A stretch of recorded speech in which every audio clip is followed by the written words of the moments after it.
Welcome, all my fellow Redskin brethren and sister. It's news that's nightly about the Redskins. Welcome to the Redskins Nightly News. I, of course, am your set man, Louie T. Thank you for joining me. Let's get to tonight's lead story. So, the Redskins signed a fullback earlier in the week.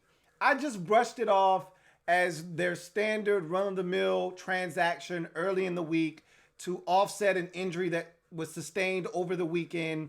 Didn't pay much attention to it. Didn't think it would have that much of an impact on his football team.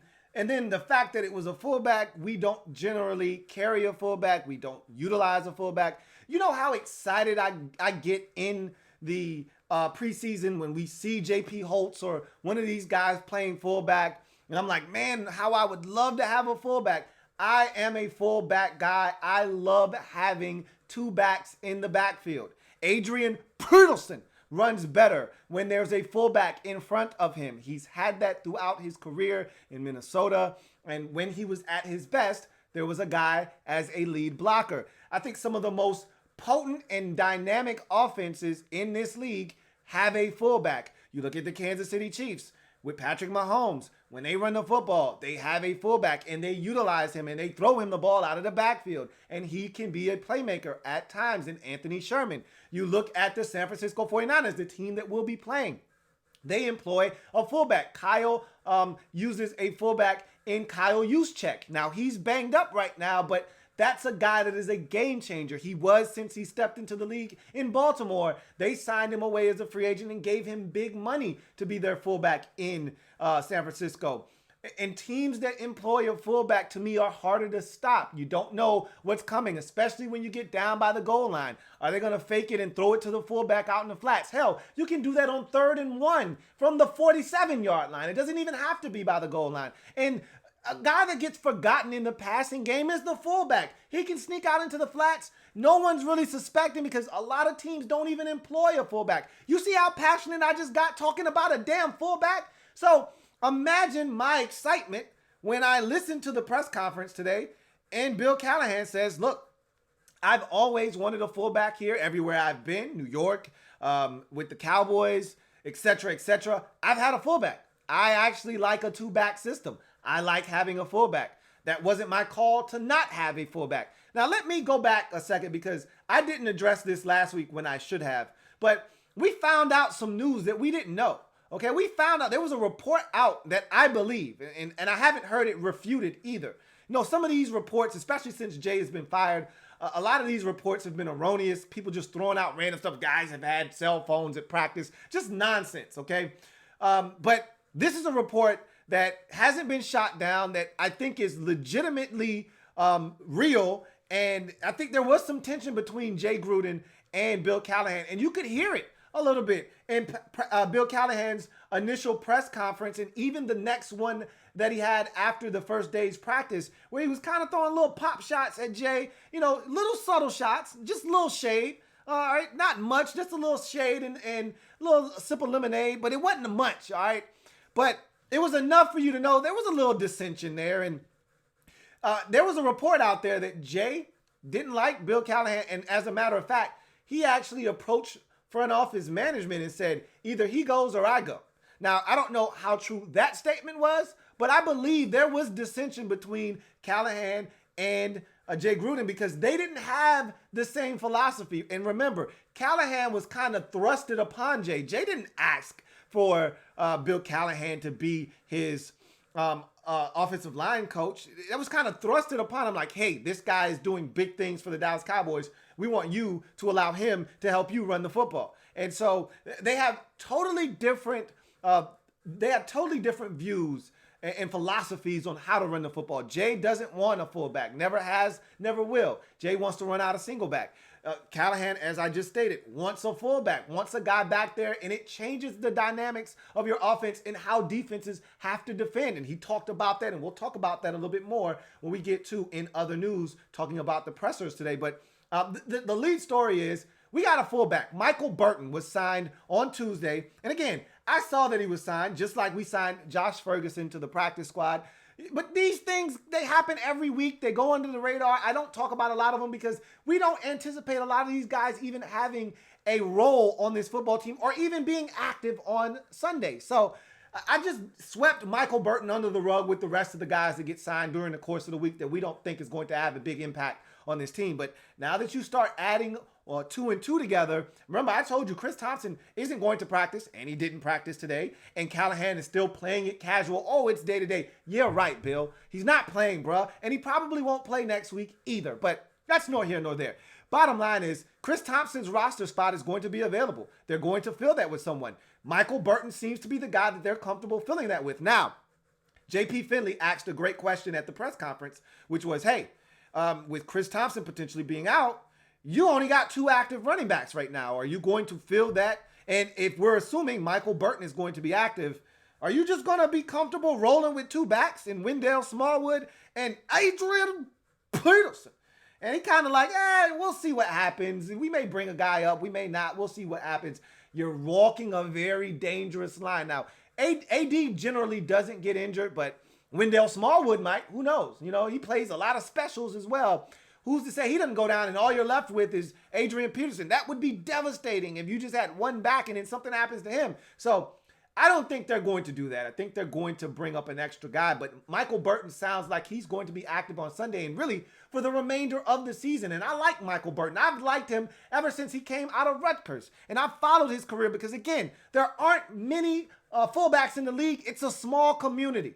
All right, whether it's a Zach Line or it's an Andy Janovich or it's a guy like Michael Burton, these guys get recycled around the league because only like 6 or 7 teams even employ a fullback. So there are not many of them. Usually they're really good at what they do. And I like Michael Burton because he can catch it. He caught the football very well at Rutgers. He's a solid lead blocker, not going to knock your socks off, but he can get the job done. I'm anxious to see what this offense looks like with the fullback. You know how excited I got during the preseason. I can't wait to see what this looks like, and maybe it makes a difference. It's a wrinkle that the 49ers can't prepare for because they don't have any tape on the Redskins in the last 5 years with the fullback. It just doesn't happen, so that's a little something extra to throw into the mix for the upcoming week's game. And it's something I'm going to be looking forward to for the remainder of the season. And now you're starting to really get the Bill Callahan stamp on this football team.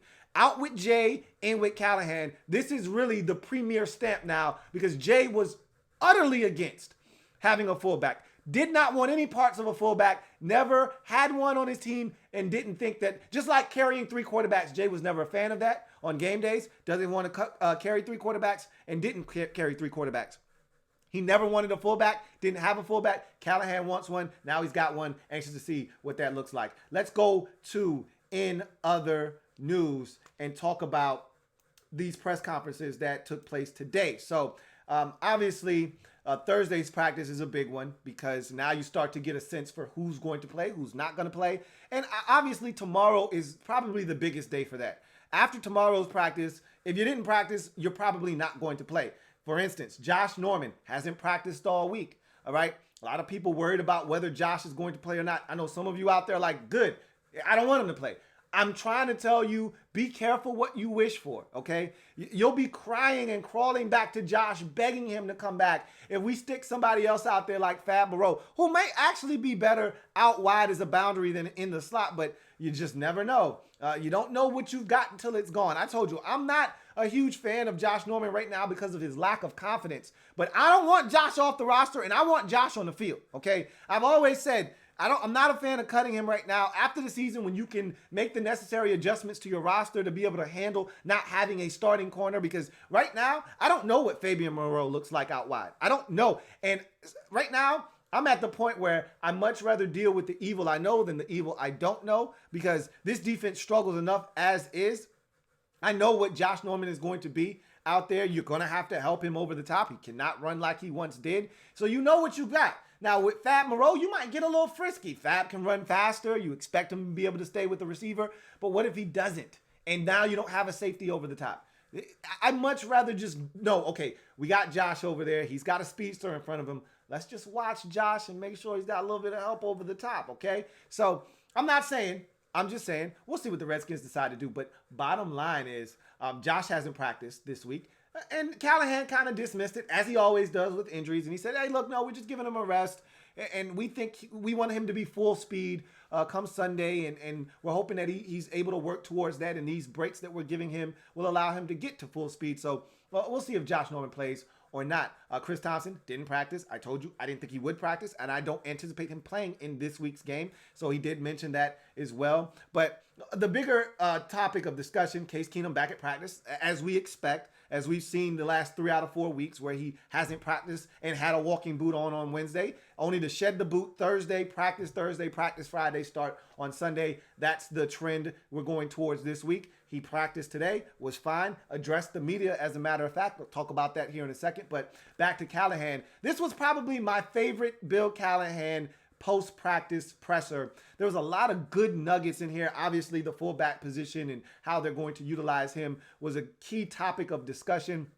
He also talked about the development of a number of players. He talked about Sean Dion Hamilton and how he's coming along and how he's made strides on special teams and how he looked good out on defense with the snaps that he received and how he likes the growth he's seen from Sean Dion Hamilton. We all wondered what happened to Sean Dion the first couple of weeks and why he wasn't getting any clock. I mean, there was no run for 51, and all of a sudden, this guy was all over the field making plays, picked off a pass, made some plays on specials, as Callahan alluded to. So he talked about that. He talked about how they have a special period at practice on Thursdays.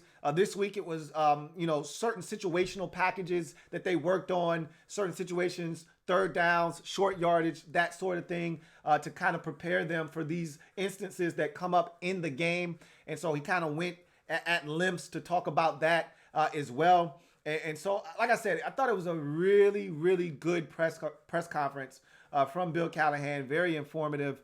Talked about a number of things and how he plans on going about attacking the San Francisco 49ers. Didn't go into explicit detail, but talked about some things that the Redskins will have to do in order to have success against this football team, and talked about being sharper on third downs and converting, which is something we have to do. Case Keenum, let's talk about him. He stepped up to the podium today and spoke. For the first time, I think in 2 weeks. I don't recall him having a presser last week or the week prior to that, but he was a staple early in the season, and as I guess the foot injury got a little bit worse, he's been less of a fixture, and obviously not going to talk to him if he's not starting, which he didn't start 2 weeks ago. So in any event, and he wasn't named the starter last week until like Saturday or Friday after the practice. So he couldn't speak with the media on Thursday because he wasn't even named the starter. So this is the first time we've heard from Case Keenum in over 2 weeks. So he talked about some passes that he missed and says he's got to be better going through his progressions. And we all know that to be true. That's a fact, that he needs to be better and faster going through his progressions. Guys are running open. I've talked about this directly after the game. You can see it on the TV copy. There's even no need to go and watch the All-22s. You can see it on the TV copy that Trey Quinn is open on a key third down late in the game to put it away, and you decide to throw a back shoulder fade on a miscommunication with Richardson.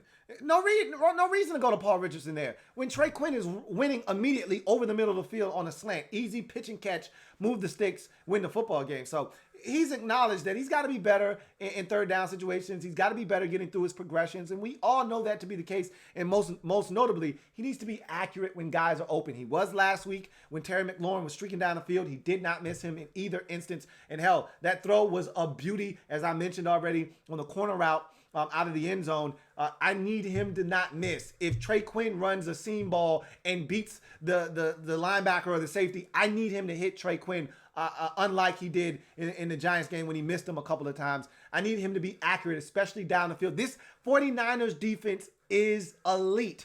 And if you get opportunities, because they do give up opportunities down the field, I've seen it all season long, you can hit them. But they're not going to give up a bunch of those opportunities, but you can hit them deep. They will trust their corners to play one-on-one, leave them on islands. And with a guy like Scary Terry, and I just want to say this. Terry yesterday was interviewed, and he said he's not really that fond of the Scary Terry nickname. He said, it's all right, it's cool, but he said it's an overdone nickname. There's too many Scary Terrys out there. And he brought up Terry Rozier, ex-Boston Celtic, now of the Charlotte Hornets. He says it's guys already out there with Scary Terry. That's overdone. He likes more of the play on his name, McLaurin. So He named a bunch of different names, Mac something, McLaurin, or McLaren, all that good stuff. I don't know what's going to become of it. Scary Terry has caught on. I don't know if it's going to change or not, but in any event, back to Case Keenum. He said that the foot is sore. He said that these days that he's been getting off are very helpful. And I didn't know this, but JP Finley brought up the fact that on the injury report, Case also has a shoulder injury that just showed up this week. And Case, in fact, confirmed that that did happen in the Dolphins game. He said, and this is true, when something is ailing you, you overcompensate with a different body part and tend to have an injury flare up there. So it's not uncommon for a guy to be rehabbing his left leg. And because his left leg is injured, he puts more pressure on his right leg. And then as soon as the left leg gets healthy, now the right leg has an issue. We see it all the time. So he said, I was overcompensating for my foot injury, and I was using a little bit more shoulder than I should. And so that's a little sore. So that was on the injury report. He talked about that as well. But his biggest thing was we got to be more efficient in the passing game. I've got to be more efficient. I've got to go through my progressions, find guys faster, and be accurate with the football. Amen, amen, and amen. And then finally, old Greg Minuski stepped up to the podium. Same old. Really not much to gather from Greg, but he did say that some of the blitzes that we saw weren't anything new. They are always in the package. Why don't we ever see them then? Okay, don't lie to me and tell me. And I looked him straight in his eyes, and I said, "Hey, look, Greg, don't lie to me, man. All right, don't tell me that the Landon Collins blitz has been in the package all season long. That's the first time we've seen Landon Collins come, at least on a blitz. Okay, get your heads out of the gutter, guys. Come on, stop. Be serious now. That's the first time we've seen Landon Collins come on a blitz, and so I don't understand." Why he lies to us continuously. He talked about the blitz that we had early in the game with the rookie out of North Carolina, Cole Holcomb, coming off the edge, which forced the center to pull outside to pick him up, which gave Jonathan Allen one-on-one with the guard, which he beat him like he stole something, and they got to Josh Rosen and sacked him. That's not a blitz we've seen this year. Why are you lying to me, man? Don't lie to me, man. I watch too much of this for it. I'm a professional football watcher. This is what I do. Stop lying to me, man.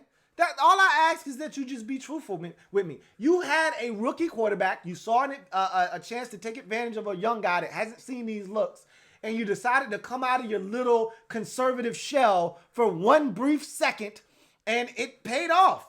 Now that you've got a quarterback in Jimmy Garoppolo, who is still relatively young, you're probably going to go back into your damn shell, if I had to guess. I don't expect to see any kind of blitzing or exotic looks like we got last week. I think it's going to be much of the same status quo. Just hopefully guys play it better than they have been the early portion of the season. We'll see. Hopefully they can get pressure. The biggest thing is going to be stopping the run, which I'll get to in a second. But again, Minuski talked about Troy Apke's 10 snaps. Remember, I told you we saw a ton of Troy Apke, and I wondered why. And so he finally addressed that. He said, look, DeShazer Everett went down. Apke pretty much stepped in and played the DeShazer Everett role, and he played it well, which I said on Sunday and reiterated on Monday that Apke looked good out on the football field. A lot of you have been killing Troy Apke, and I said give the young fella a chance. He really hasn't had a chance to play. He was all injured and banged up last year, so really for all intents and purposes, this year is his rookie season, and he looked good on the football field, man. He's got a lot of athleticism and speed to burn. I like Troy Apke. I thought he did some good things. Looking forward to seeing more of him. Hopefully, Greg Minuski doesn't go back into his shell, his conservative shell, and take him off the field. Hopefully, we see more of Troy Apke, not less. And going back to Bill Callahan for a second, I do want to address this because as Redskins fans, we were wrong. And I told you, I'll be the first to admit when I'm right, but I'll also be the first to tell you when I was wrong. And a lot of us were wrong. This wasn't me by myself. And normally, I don't like to lump you guys in with me. I take the credit for when I'm right by myself. If I'm by myself, if it's everybody, then I say we. If I'm wrong by myself, I take that blame by myself. And if it's all of us, I say we. And I think I speak for all of us when I say we thought that we had a bum and a bust at guard in Eric Flowers, and he talked about the maturation of Eric Flowers and how he's come a long way. And he went into specific details, pretty much saying, look, we brought Eric Flowers here to be a guard, to change positions. And in the offseason, he really didn't have an opportunity to do that because of the Trent situation, because we had injuries. Jerron Christian was coming off of a surgery. We didn't have tackles available to allow this man to get the reps at the position that we brought him here to play. So all offseason long, all OTAs, all mini camps, this guy was playing tackle when we really wanted him at guard. Even in the camp, early on, when Donald Penn still wasn't on the roster, he was playing tackle. It wasn't until Donald Penn showed up that he was able to kick inside. And really, Jerron Christian showed up like 3 days before Donald Penn. And then he was able to kick inside to guard. And we lambasted him because this guy stunk. And remember, he was making the switch and we gave him no chance. There was no chill. And I was guilty, just as guilty as the next man, of killing and crucifying this man week after week in the preseason. He's going to get the quarterback killed. We got to get him out of here. He can't start. He shouldn't even be on the roster. These are all the things that we were saying leading up to the regular season. And not only has he been rock solid, he has arguably been one of the best offensive linemen, most consistent by far and away, because Morgan Moses has struggled at times this year. Both Rouye and Sheriff have missed time. And Donald Penn is 36 damn years old. So honestly speaking, your most rock solid and consistent offensive lineman this year probably has been Eric Flowers. And Callahan spoke to that, pretty much saying, look, the guy is still learning. And that's why we're so excited about where he is right now, because you got to think about it. You're essentially talking about 3 weeks of training camp and preseason work that he essentially got. Or the 4 weeks of preseason that he got, but you don't want to count the last week because he really didn't play that much in the final preseason game. So the 4 weeks essentially of training camp and preseason, and now the additional 6 weeks of work he's had at guard. You're talking about a little bit over 2.5 months of work that this man has had at guard. That's it. So he's come a long way. Callahan praised him and said, we think he can be one of the best guards in football. And he talked about a couple of big blocks he had. I talked about a couple of blocks where he pulled out and was the kickout block for a couple of nice runs by AD in the game on Sunday versus the Dolphins. So Callahan acknowledged Eric Flowers, and good for Eric Flowers, man. If you listen to him after the Giants game, he said this is the most fun he's had playing in the NFL. Now, you're not winning, okay, but I get it. From a individual standpoint, this is the most success he's ever had. This is the first time he's probably not been criticized in his career for this long of a stretch. He's actually been playing really good football, and good for him. But in any event, let's get to our final segment of the show, which is how can the Redskins win? What will it take for the Redskins to get the job done? And my final outcome for week number 7. So I want to first address this, because a lot of you, I saw a few of you mention this, like, this isn't Kyle Shanahan's first time back at DC since he's gotten the head coaching job in San Francisco. He was back here in 2017. I remember that. I know he was here, and we all remember that game very vividly. That was the Pierre Garçon OPI at the end of the game when it really wasn't, and they were looking to get into field goal range with C.J. Beathard, okay? C.J. Beathard was about to beat us. Remember, he came in the game like in the third quarter. They were down, looked like they were out, and their quarterback gets injured, and in comes C.J. Beathard, and he almost smoked us, similar to the Ryan Fitzpatrick situation.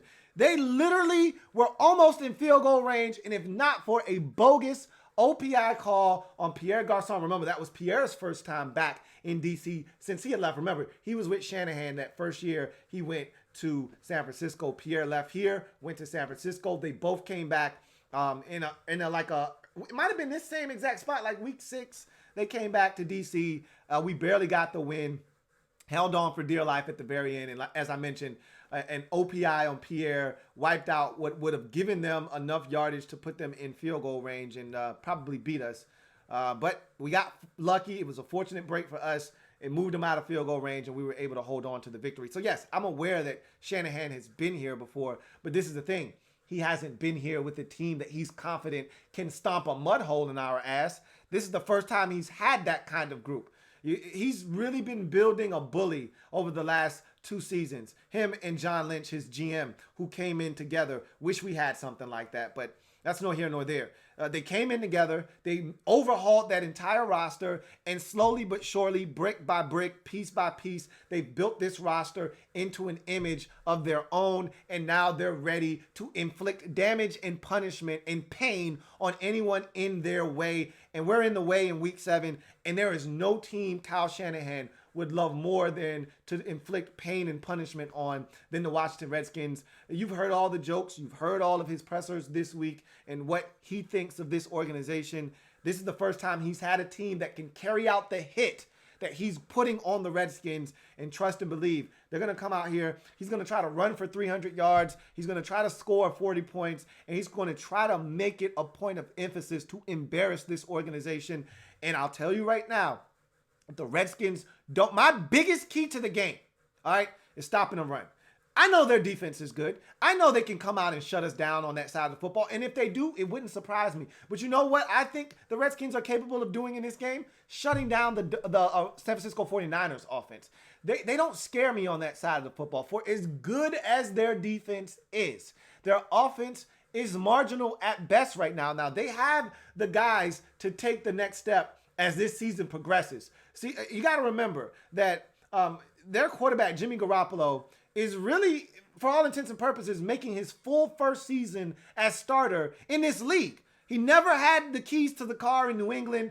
He got the keys in San Francisco at the end of the first year of Shanahan in 2017. He went undefeated. There was all this hoop loss surrounding him after the 5-0 finish to the season. He gets the keys officially, a brand new car, and he wrecks it in week 2, tears his knee up, and misses the remainder of the season. I think it was week 2 or week 3. Either way, he hasn't played a full season. This is his first time playing a full season as the starter, so he's still relatively young himself, and he's still learning. And the 49ers have him on a short leash right now. They're pretty much telling him, yo, manage the game. Easy throws, and just don't F it up. And we'll run the football, we'll play defense, we'll win the game. Just don't go out and regurgitate all over yourself, all right? Don't wet the bed. So I'm not blown away by this offense. You know who is really impressive, though? All right, outside of the running backs, I love Tevin Coleman. You know how I feel about Tevin Coleman. I told you he was a perfect fit in San Francisco for that stretch run blocking scheme and how, you know, that zone run blocking scheme and how he's the perfect one cut and go, much faster than slow type of back. You stick your foot in the ground and you go much faster than slow. He does it as good as anybody in this league. He's a perfect fit. So is Breida. All right, Breida is a vicious, flavor, delicious, poetic scripture back with the type of speed. Right now, he's the fastest recorded back in the league this year. He got up to 23 miles per hour, faster than Tyreek Hill, faster than Dalvin Cook or anybody else that is among those types of guys that can run in this league. He got up to top speed at 23 miles per hour. No one else has hit that mark this season. He can fly. All right, and I remember it was that Cleveland Browns game, first carry of the game. My girl is sitting next to me, and I said, he's gone. And she said, no, that safety has the angle. I looked at it again. I said, he is gone. And she said, whoa, he's fast. So, look, I'm just letting you know, Breida can run. So, they've got a stable of backs. And I'll tell you right now, if they're giving it to us, we may even see Mostert, and he can give us work as well if we don't stop the run early and often, because they're one of those teams. Shanahan believes in the same philosophy as our interim head coach, Bill Callahan. You run it, and this mantra comes down from the OG, Mike Shanahan, which was, hey, you don't run for necessarily yards per attempt. You run for the attempts themselves. The more you run the football, the more likely it is later in the game, they're going to over pursue. You're going to get a cutback lane and you're going to pop one. You're going to pop two. Keep running the football. Keep stretching out the defense. Keep making them run. Eventually, they'll make a mistake and you'll get a big run. That's always been the Shanahan's philosophy. So even if we're stopping them early, they're not going to stop running the football. They're going to continue to pound the rock. You have to know that. So if the Redskins want any opportunity to stay in this game, they have to stop the run. They're going to run it early. They're going to run it often. And if they have success early, they're not going to stop. And you know what that's going to open up?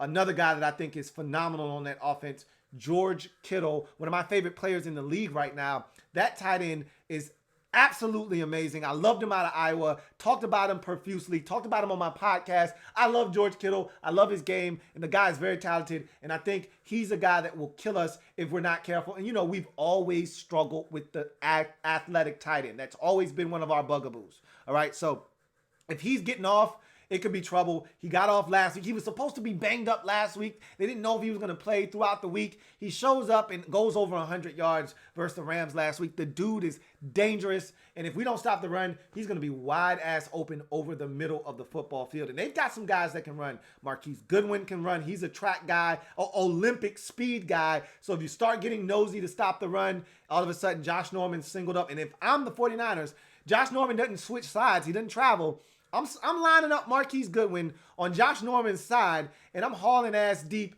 And if they choose to leave Josh Norman on an island one-on-one, if he's playing cover 3 and he's trying to eyeball quarterback, I will tell Goodwin, run right by his ass like he's standing still. And there will be 10 yards of separation if Norman does, in fact, play. So they got speedsters. They got Dante Pettis. He can run too. This is an offense that right now isn't as dynamic as they ultimately may be later on in the season. That's why we need to take advantage of that by stopping the run and forcing Jimmy G to beat us. I'm not sure if he can right now at this very moment. So I like our opportunity if we can stop the run. I'm just not sure, and I'm not confident that we can. We have good hits on these running plays. We'll be good for a half, a quarter, 3 quarters even. And then the floodgates will open, just like against the Bears. The Bears weren't having a ton of success running. And then when we needed a stop at the end, they gutted us on the ground and ran out like the final 8 minutes of the game. So we've seen this before. Ezekiel Elliott, we did a good job of pretty much bottling him up. But as the game wore on, we got tired and he started to eat. And by the time you looked up at the end, he had like 111 yards. You're like, man, shit, we did a good job stopping the run. No, you didn't. No, you didn't. So got to stop the run for 4 quarters. Not 1, not a half, not 3 quarters, 4 damn quarters. If you can do that, you're going to give yourself a chance. Now, offensively, and so I'm putting a lot of the onus on the guys on the interior, but really the guys on the edge are going to be just as important. And even the guys in the secondary coming up in run support. These backs like to get to the outside, and if you give them the corner, they'll take it and they'll haul ass with it. But what they're looking to do is they're looking to stretch the defense. They're looking to get the defense flowing one way, stick their foot in the ground, cut it up the field. So if these backers over pursue, and this is what happens when you got young linebackers, which we do, you got young backers out there, if they over pursue and overrun a gap, that's where the trouble happens and things could get ugly really, really fast. So let's go to the offensive side of the football for the Redskins, defensive side for the 49ers. Look, their defensive front, I talked about it yesterday. I don't need to rehash that. They're talented. They have the ability to win one-on-one matchups against our offensive linemen. So the key to the game for me is the same thing that it was last week. Establish the run. Take pressure off of Case Keenum. In no instance, in no situation is it okay for Case Keenum to feel like he needs to go out and win the football game. If we get into a situation where Case Keenum feels like the onus is on him to go out and start slinging the rock, God help us all, this thing could get ugly sooner rather than later. So if we're able to run the football, and this is why I'm really anxious to see this addition of Michael Burton to this offense, because a fullback changes everything. It's a lead blocker. It's a guy that the running back can follow into the hole. It's a guy that changes the way you are defended. It's a guy that you can slip into the flats and throw the football to. It's a guy that you can fake a screen to the back, throw a screen to the fullback, and all of a sudden you get all traffic flowing one way. Here's the fullback chilling over here by his lonesome, and now you got a 24-yard gain. I mean, there are ways to utilize the fullback that we have just been missing. The game's been missing the fullback in Washington. I'm excited about this. I don't know if it's going to pay off huge dividends. He just got here on Tuesday. And the guy's been in the league long enough, so he should be able to pick up the terminology and understand what it is they're asking him to do. But let's face it, he just got here on Tuesday. So I'm not expecting them to put in an entire package for this guy. But what I am saying is that could change the way this offense looks and the way Adrian Peterson runs the football. So I'm looking forward to seeing how that goes. But I'm not expecting a huge offensive output from the Redskins in this game. Not against this 49ers defense that's among the best in the league. Right now, they're second in the league in points per game given up. They've been stymieing opponents. They gave up 7 to the Rams last week, so it just gives you, and that's family business. So I don't want to harp on that too much because those teams know each other. And so, when it's family business, you know how that is conducted and how that goes on. That's not our family business, so we need to stay out of that. That does not concern us. But what does concern us is our inability to be able to take advantage of opportunities when they present themselves. If those opportunities present themselves in this game, we have to take advantage of them. I've seen teams get behind this 49ers secondary. We've seen teams do it. The Steelers did it, all right? The Rams had a guy, Gerald Everett, running wide ass open. I get it. It was garbage time. I don't care. He was wide ass open, walk-in touchdown last week, all right? You go to the game previous to that. The Browns had guys open, all right? The 49ers are susceptible to giving up big plays down the field. You just have to be in the position to take advantage of them. If we run it effectively early, Case Keenum has to be able to hit. And I think Terry McLaurin could have another strong game, but the question isn't about Terry anymore. It's about the supporting cast. Can he get help? Can Trey Quinn have a 6 or 7 catch game? Can Paul Richardson go back to that Chicago performance and pull out 7 grabs for 74 yards? We need one of those types of performances. It can't all be on Terry all the time. He needs other guys to ride with him. And the 49ers, as I mentioned, while they're good and they're elite at times, they can be had. This isn't I'm more afraid of the Buffalo Bills defense personally. Okay, I think that defense has a chance to be a little bit more ferocious than this one here. So I feel really good about this particular game. All right, offensively, I don't feel as strong, but defensively, I think we might be able to do some things. If the Redskins don't show up defensively, it's going to be a long, long afternoon for the burgundy and gold, and this thing could get ugly sooner rather than later, as I've mentioned before. But in any event, this is the outcome of the game for me. Redskins lose this game 27-7. Much like I said with the Patriots game, I fully expect the Redskins to hang around in the first half, just like we did against the Patriots. I think we're going to be in this ball game. I think we're going to have a chance to compete early, and there are going to be some mistakes, some opportunities missed, maybe a turnover or two that stop the Redskins from really having a chance to lead this game at halftime. I think this is something like a 13-7 game at half, 49ers up, and then they just run away with this game. They get the football to start the second half, as teams have routinely done against us this year. They start the third quarter with a lengthy drive that results in a touchdown. They go up 20-7, and that pretty much puts us out of this game. They score another touchdown and end up winning this game, going away 27-7 in this ball game. But again, if the Redskins can run it, if the Redskins can stop the run, this game will be won in the trenches. Believe me when I tell you this. If the Redskins can stop the 49ers rushing attack and force Jimmy G to beat them, we have a legitimate shot at winning this football game. Same thing can be said on the offensive side. If they can neutralize, I don't expect them to dominate that front. That front is more talented than our front in Washington, and we feel like we have a talented front. Theirs is more talented. If we can just neutralize their front, don't allow them to tee off on Case Keenum or make him uncomfortable or make him have to flush the pocket. If we can establish some semblance of a line of scrimmage, I'm not saying blow these guys off the line of scrimmage because that's not going to happen. But what I'm saying is stalemate them. Don't allow them to penetrate 2 yards into the backfield, and as soon as Adrian Peterson gets the carry, he's already jump cutting and trying to make a guy miss in the backfield. If he can at least get a head start to the line of scrimmage, I like our chances, man. But again, we haven't been consistent this year at scoring points or stopping the opposition, especially in the second half of ball games. And I think that's going to be our downfall in this game as well. What do you think? What do you think happens in this football game? Do the Redskins surprise everyone? At some point, the 49ers are going to lose. Surprise! Could it be this week?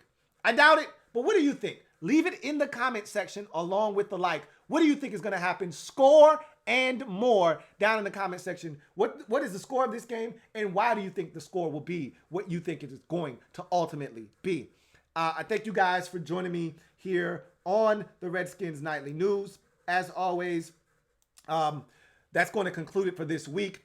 I'll join you on Sunday at the game's conclusion for the R3, break down the game rapidly and give you my initial thoughts. And then we'll be back here on Monday to break it all down. If anything happens over the weekend with Trent Williams or any of those situations, My face will be one of the first that you see with a Redskins report coming straight at you. But until then, I'm your man, Louie T. This has been the Redskins Nightly News. And remember, we're Skins fans and we got skin in the game. Why? Because we're Skins fans for life. I'll see you guys on Sunday after the game. Enjoy the weekend. Enjoy Thursday Night Football. And feel free to join me for Thursday Night Football overtime. Until then, you guys have a good one.